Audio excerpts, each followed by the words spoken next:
Hello friends, welcome to my blogging channel. তোমরা কেমন আছো? আমি তো খুব ভালো আছি। তো আগের দিন তো রিসেপশানে কেমন ধরনের সাজানো গোছানো হয়েছিল এবং কেমন কি স্টার্টার খাওয়া হয়েছিল সেগুলো সম্পর্কে তোমাদেরকে একটা আইডিয়া আমি এবং ক্লিপ দিয়েছি। তো আজকে রিসেপশনে মেন খাবার মানে ডিনারে খেতে বসে আমাকে কিন্তু খাওয়া ছেড়েই উঠে পড়তে হয়েছিল। তো সেটা কেন সেটা বলবো, তার আগে বলি বলেছিলাম তো কনে যাত্রীরা অলরেডি ড্রেস আপ তেমনভাবে করে আসতে পারেনি, কারণ অতটা দূরের জার্নি। ওরা এসে তারপরে রুমে ফ্রেশ ট্রেশ হয়ে সেজে গুজে তারপরে অনেক রকম তত্ত্ব সাজিয়ে নিয়ে চলে এসছে। তো ওদেরকে কিন্তু খুব সুন্দর লাগছে, খুব সুন্দর সেজে গুজেও এসছে। এ হচ্ছে বৌমার ভাই। তো সবাই ঢুকে যাচ্ছিল। তো এইভাবে বেশ অনুষ্ঠানটা জমজমাটি আরোই হয়ে গেছিলো, কিন্তু ওদের অনেক দেরি হয়ে গেছিলো আসতে, কারণ অতটা দূরের জার্নি। বুঝতেই পারছো, অতটা রাস্তা জার্নি করার পর তা কারোরই আর মন মেজাজ শরীর কিচ্ছু ভালো থাকে না।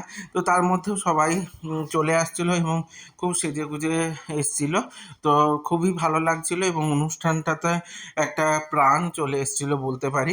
তো তারপরে এপাশে অনুষ্ঠান শুরু হয়ে গেছে, এপাশে বাচ্চাগুলো উঠে নাচতেও লেগে গেছে, পরে পরে সবাই নাচবে। তো অনুষ্ঠানটা আগের দিনও বলেছি খুব সুন্দর হচ্ছিলো। ওরা যারা গান করছিল তারা অসম্ভব সুন্দর গান করে। তো অনুষ্ঠানের মধ্যে এইভাবে বেশ খাওয়া দাওয়াও চলছিল এবং অনুষ্ঠান চলছিল। আমরা দেখছিলাম, সবাই দেখো হাততালি দিচ্ছে এবং তালে তালে নাচছে কেউ কেউ। তো বেশ সুন্দর লাগছিল কিন্তু। তারপর সবাই আমরা একটু ফটো ক্লিপ টিপ নিয়ে নিচ্ছিলাম, আমি একটু ভিডিও ক্লিপ নিচ্ছিলাম। তো পুরোটাই এসি ছিল, তো খুব একটা প্রবলেম হচ্ছিল না। ভীষণ গরম থাকলেও খুব একটা প্রবলেম ছিল না। সবাই বেশ আনন্দে মস্তিতে বেশ কেটে যাচ্ছিল এবং তোমাদের জন্য ভিডিও ক্লিপগুলো নিচ্ছিলাম। আমার তো মন খুবই ভালো হয়ে উঠেছিল। কিন্তু অত এসির মধ্যেও আমার একটু একটু করে গরম লাগতে শুরু করে। প্রথমে বেশ গরম লাগতে শুরু করে, ঘাম দিচ্ছিল। তো ব্যাপারটা বুঝে উঠতে পারিনি যে হচ্ছিলোটা কি। তো সেরকম একটা পরিস্থিতিতে তখনও কিন্তু কোনো রকম শরীর খারাপ বা শরীর কোনো দুর্বল বলে মনে হয়নি।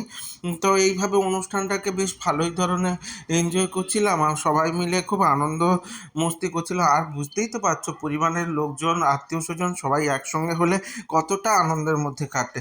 তো সবার সঙ্গে ক্লিপও নিচ্ছিলাম আর অনুষ্ঠানও দেখছিলাম।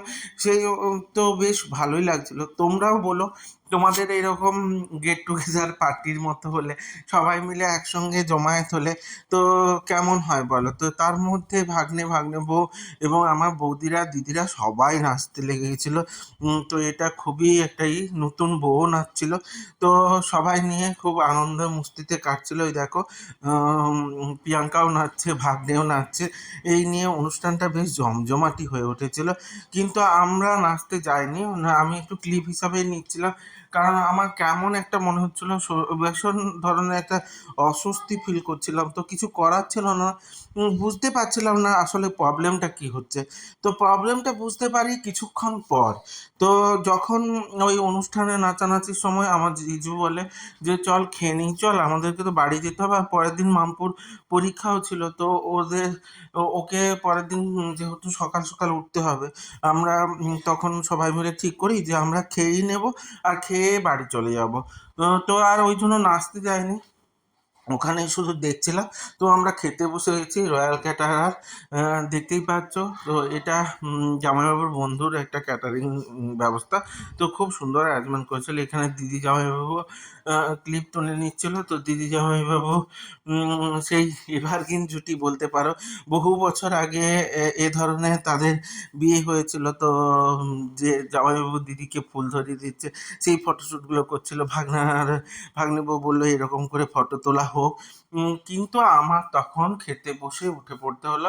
আমার এত পরিমাণে গরম লাগছিল আর এত অস্বস্তি করছিল, আমি বাধ্য হয়ে না খেয়েই উঠে চলে আসি। তো পরের দিন থেকে আমার জ্বর এবং শরীর খারাপ। বুঝতেই পারছো কীরকম হতে পারে। যাই হোক, আমার ভিডিওগুলোর সাথে থাকতে গেলে অবশ্যই লাইক কমেন্ট শেয়ার করে দিও, আর ইউটিউব থেকে দেখলে অবশ্যই সাবস্ক্রাইব করে দিও। তোমরা সাথে থেকো, তোমরা আছো বলে এই ভিডিওগুলো আমার এত সুন্দর করে বানাতে ইচ্ছে করে। এইভাবেই সাথে চাই তোমাদের। সাথে থেকো, সঙ্গে থেকো, জুড়ে থেকো, ভালো থেকো, টাটা।